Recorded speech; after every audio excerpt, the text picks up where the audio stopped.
Bismillahirrahmanirrahim. Assalamualaikum warahmatullahi wabarakatuh. Alhamdulillah, alhamdulillahirabbil alamin, wa bihi nasta'in wa ala umuri dunya waddin. Assalatu wassalamu ala asrafil anbiya'i wal mursalin wa ala alihi wa ashabihi ajmain. Amma ba'du. Alhamdulillahirabbil alamin. Bertemu kembali dengan Miss Rina Yuli dalam pelajaran bimbingan konseling. Bagaimana kabarnya Year 5 students? Semoga kalian tetap semangat, tetap fokus belajar, dan tetap menjaga kesehatan. Alhamdulillah, puji dan syukur kepada Allah sehingga kita pada hari ini sampai hari ini masih bisa menjalani aktivitas belajar mengajar melalui pembelajaran jarak jauh atau PJJ. Alhamdulillah, hari ini kita setelah memasuki tema yang ketiga. Sebelum kita memasuki tema yang ketiga, ada baiknya kita mereview tema-tema sebelumnya. Tema minggu lalu adalah mengenali dan mensyukuri potensi dasar manusia sebagai anugerah dari Allah Subhanahu wa Ta'ala. Ada yang masih ingat Year 5? Apa itu potensi dasar manusia? Ya, potensi dasar manusia adalah kemampuan dasar yang telah diberikan oleh Allah Subhanahu wa Ta'ala sebagai anugerahnya kepada manusia, makhluk pilihan Allah. Manusia memiliki potensi-potensi dasar karena manusia secara lahir telah ditugaskan oleh Allah Subhanahu wa Ta'ala sebagai pemimpin bagi semesta alam di muka bumi. Untuk itu, potensi dasar manusia yang diberikan oleh Allah juga ada dua, yaitu potensi dasar internal dan potensi dasar eksternal. Dan Miss Yuli juga sudah menerangkan minggu lalu mengenai cara-cara mengembangkan potensi dasar yang ada pada diri kalian sendiri. Semoga kalian telah mempelajarinya dengan seksama, juga mengulang kembali pembelajaran minggu lalu. Selanjutnya, tema kita minggu ini adalah mengenai adab sebelum ilmu. Apa itu arti adab? Seperti apa hakikatnya, manfaatnya, dan seperti apa adab-adab yang harus kita lakukan sebagai seorang pelajar yang sedang mencari ilmu, terutama di MI Mumtazah? Jawabannya bisa kalian temukan dalam penjelasan dan diskusi kita berikut ini. Untuk itu, mari kita sama-sama membaca basmalah sebelum kita memulai pembahasan di tema minggu ini. Bismillahirrahmanirrahim. Kita saksikan bersama-sama seperti apa penjelasan adab sebelum ilmu. Semoga Year 5 anak-anakku sekalian mendapatkan keberkahan dan manfaat dari ilmu yang kita pelajari minggu ini. Assalamualaikum warahmatullahi wabarakatuh, Year 5 students. Kita akan mulai diskusi kita hari ini tentang seri kepribadian dan motivasi belajar dengan judul adab sebelum ilmu. Selanjutnya kita akan mulai dengan pengertian adab. Apa itu adab? Adab berasal dari bahasa Arab, yaitu adabah, yang berarti kesopanan, sopan santun, tata krama, moral, nilai-nilai yang dianggap baik oleh masyarakat. Kata adab juga berarti pendidikan atau mendidik. Dalam bahasa Yunani, kata adab berarti etikos, yaitu kebiasaan, perasaan batin, dan kecenderungan hati untuk melakukan perbuatan atau. Adapun selanjutnya pengertian adab. Dasar makna adab merujuk pada hadis Rasulullah Shallallahu Alaihi Wasallam. Rasulullah bersabda, 1. Aku telah dididik oleh Yang Maha Pendidik, Tuhanku, maka aku lebih baik pendidikannya. Kedua, yang artinya aku diutus Allah untuk mendidik manusia supaya menjadi mulia. Menurut Imam Al-Ghazali, adab adalah pendidikan tentang kebaikan yang merupakan bagian dari keimanan. Selanjutnya, pengertian adab. Berikutnya, menurut ilmu bahasa, adab merupakan akhlak mulia yang diwujudkan dalam tingkah laku, tabiat maupun aturan yang didasari oleh norma maupun agama. Substansi kata adab adalah perilaku yang menunjukkan kehalusan maupun kebaikan budi pekerti. baik itu kesopanan maupun akhlak untuk diri sendiri, sehingga kita bisa menjadi orang yang paham aturan dan bertanggung jawab dalam segala.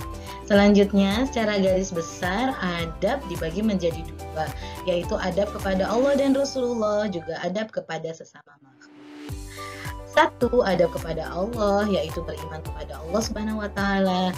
Sebagai Muslim, kita wajib menjalankan perintah Allah dan menjauhi larangan-larangan Allah. Dua, adab kepada Rasulullah Shallallahu Alaihi Wasallam, yaitu kita mengingat, meneladani dan mengimani Rasulullah SAW. Lalu adab ke sesama makhluk, yaitu adab kepada orang lain. Dalam berperilaku, kita wajib berperilaku yang baik kepada orang lain. Contohnya adab kepada orang tua, kepada guru, kepada yang lebih tua, kepada yang lebih muda, kepada teman dan tetangga. Juga adab kepada semesta alam, kita harus menjaga, merawat, dan memanfaatkannya dengan baik. Nah, anak-anakku sekalian, Year 5 students, saat ini kalian adalah sebagai seorang pelajar muslim yang sedang belajar di sekolah Islam. Maka hendaknya kalian senantiasa mengedepankan adab dalam mencari ilmu. Seperti apa adab-adab dalam mencari ilmu, terutama bagi pelajar muslim? Nah, dalam kitab Ta'limul Muta'alim karya Imam Az-Zarnuji, ada beberapa adab dalam mencari ilmu bagi seorang pelajar. Yang pertama, niat yang lurus ketika belajar hanya karena Allah Subhanahu wa Ta'ala. Niat ini penting ya anak-anakku. Jadi kita belajar hanya untuk mendapatkan ridho dan keberkahan dari Allah, bukan untuk mendapatkan ridho dari orang lain. Tapi yang utama adalah ridho dari Allah Subhanahu wa Ta'ala. Yang kedua, jangan lupa kalian juga harus tetap menjaga sholat 5 waktu, ibadah-ibadah yang wajibnya harus dikerjakan selama kalian dalam ilmu. Yang ketiga, belajarlah dari ahli ilmu. Siapa saja ahli ilmu? Salah satunya adalah orang-orang yang telah memberikan kalian pendidikan, baik di sekolah maupun di luar sekolah. Orang tua kalian juga ahli ilmu di bidangnya masing-masing. Para guru kalian di sekolah, guru ngaji di rumah, guru les, mereka adalah ahli ilmu yang kalian harus ambil dan belajar dari mereka. Semoga kalian mendapatkan manfaat dari yang mereka. Lalu yang keempat, mendahulukan belajar ilmu tauhid dan ma'rifah. Apa itu ilmu tauhid dan ma'rifah? Yaitu ilmu mengenal Allah. Jangan sampai kalian belajar, tapi kalian tidak mengenal bahwa Allah sebagai Tuhan yang Maha Menciptakan kita semua, manusia dan alam semesta beserta isinya. Itu kalian harus kenal terlebih dahulu dan kalian harus belajar. Yang kelima, ta'zim atau hormat terhadap ilmu dan ahli. Yang keenam, sabar dalam belajar. Nah, anak-anakku, sekarang kan kita sedang dalam masa SFH, atau disebut juga PJJ, pembelajaran jarak jauh. Miss Yuli sangat mengerti kalian mungkin bosan dengan pembelajaran metode online, juga dengan banyaknya tugas-tugas.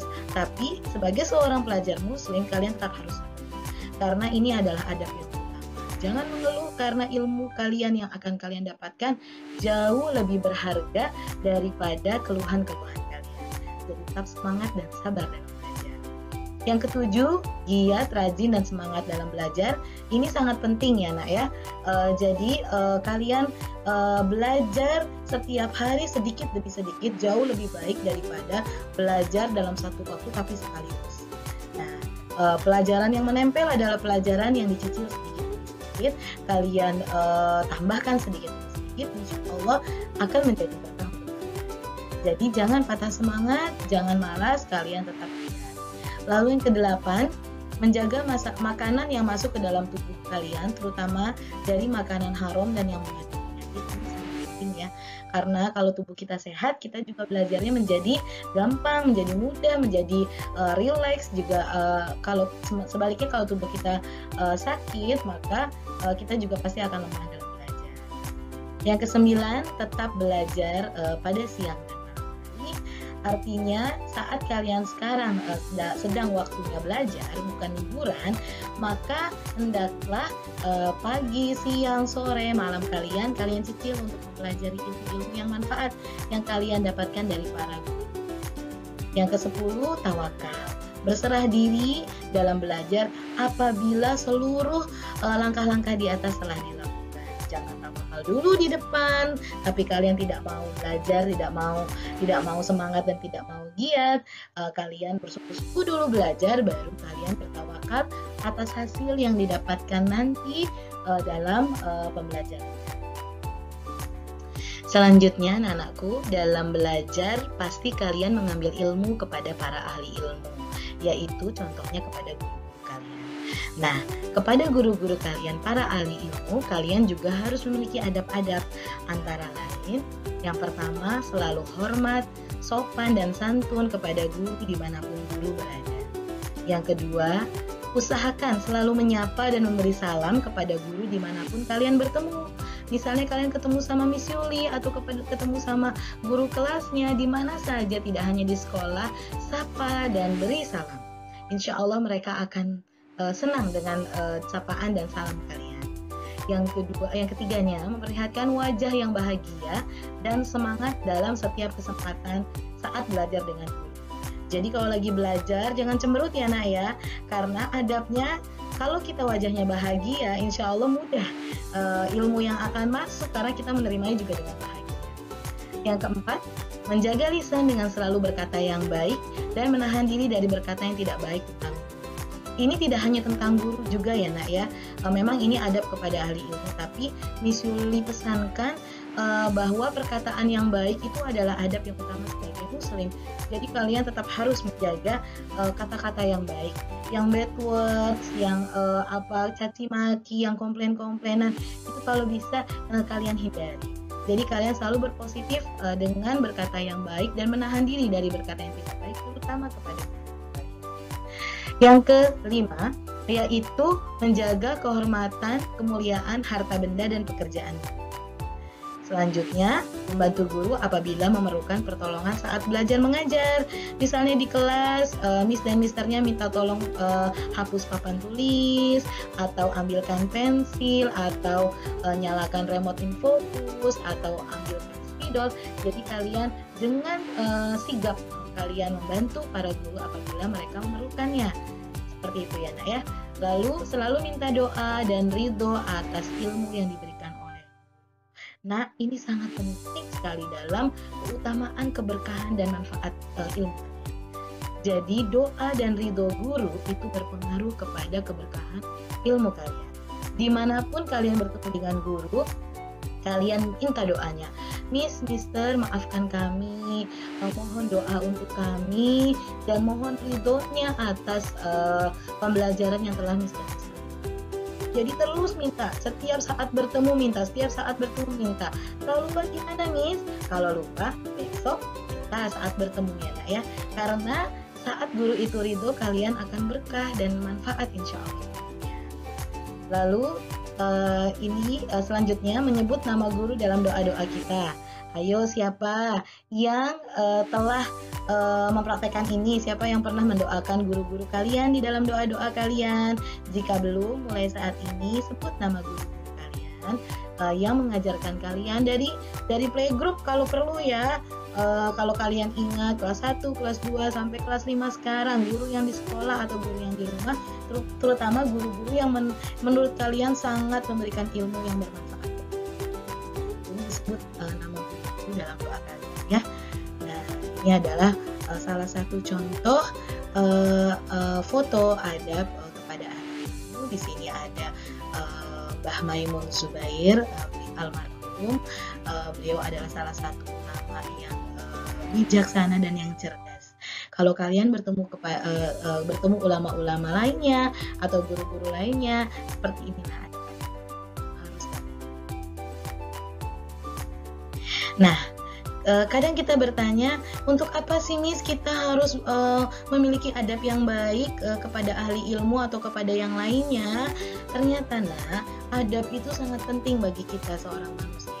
Karena satu, adab adalah inti proses dari pendidikan.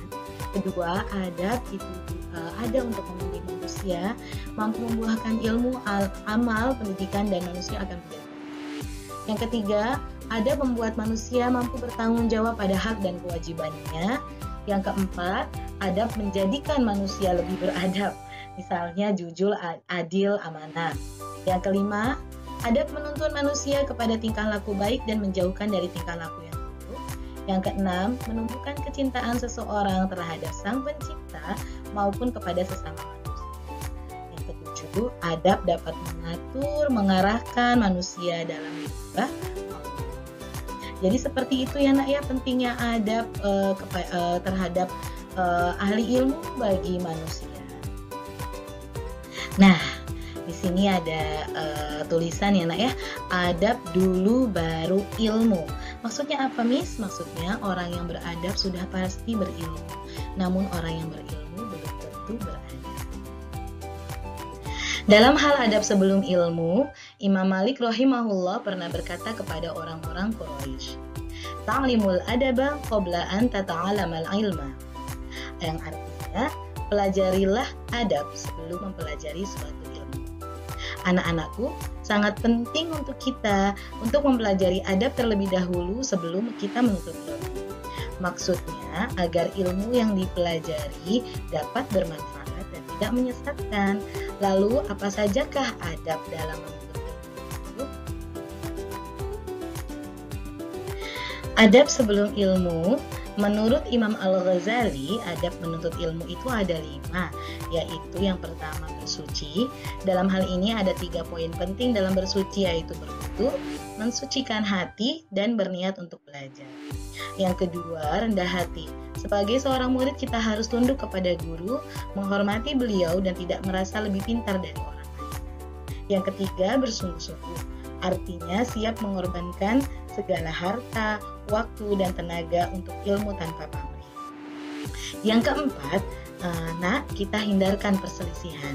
Kita harus berusaha tidak berselisih dengan sesama murid atau dengan guru.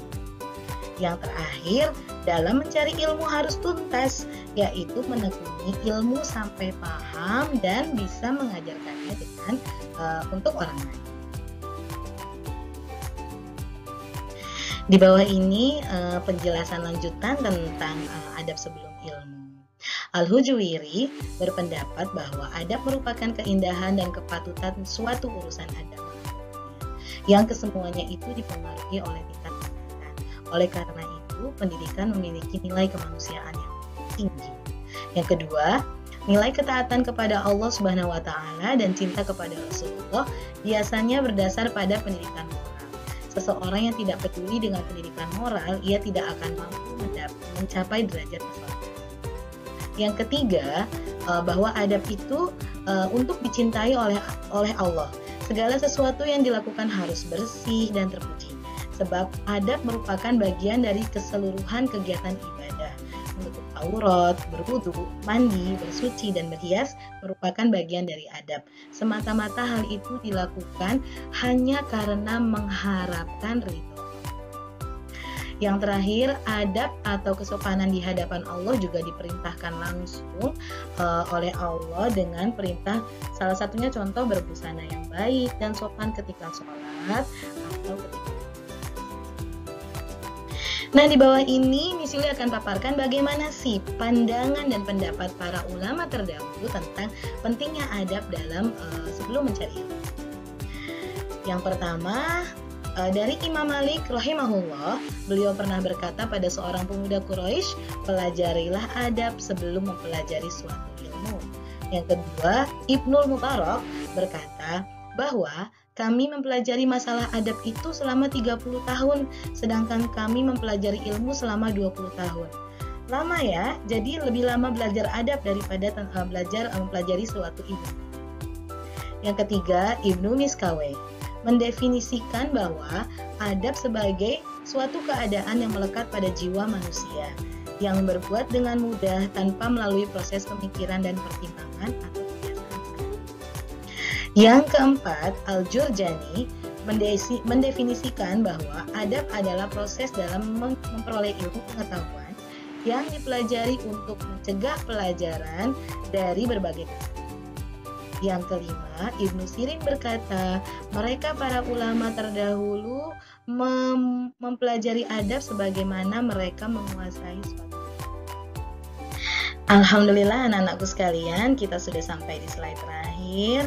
Mari kita sama-sama menjaga adab kita dalam mencari ilmu demi mendapatkan ridho dan keberkahan dari Allah Subhanahu wa Ta'ala. Ada salah satu syair yang harus kalian hafalkan nih sebagai pelajar muslim, yaitu manjada wajada. Manjada wajada, yang artinya siapa yang mencari sesuatu dengan sungguh-sungguh pastilah ia akan mendapat. Apabila kalian anak-anakku mencari ilmu dengan sungguh-sungguh untuk mendapatkan ridho dan keberkahan dari Allah Subhanahu wa Ta'ala, pasti kalian akan. Semoga ilmu yang kalian pelajari bermanfaat, mendapatkan ridho dan keberkahan dari Allah Subhanahu wa Ta'ala. Alhamdulillahirrabbilalamin, anak-anakku sekalian, telah usai pembelajaran kita di minggu ini. Semoga kalian bisa mengambil manfaatnya dari ilmu yang kita pelajari. Insya Allah akan ada kuis yang bisa kalian isi di Al-Muntazah mengenai 3 materi kita, materi yang pertama, kedua, dan materi minggu ini. Semoga kalian semua tetap fokus, tetap semangat, dan tetap positif dalam hati dan pikiran kalian, dan jangan lupa selalu jaga kesehatan di masa pandemi ini. Sampai bertemu lagi dalam video bimbingan konseling selanjutnya. Akhirul kalam, wassalamualaikum warahmatullahi wabarakatuh.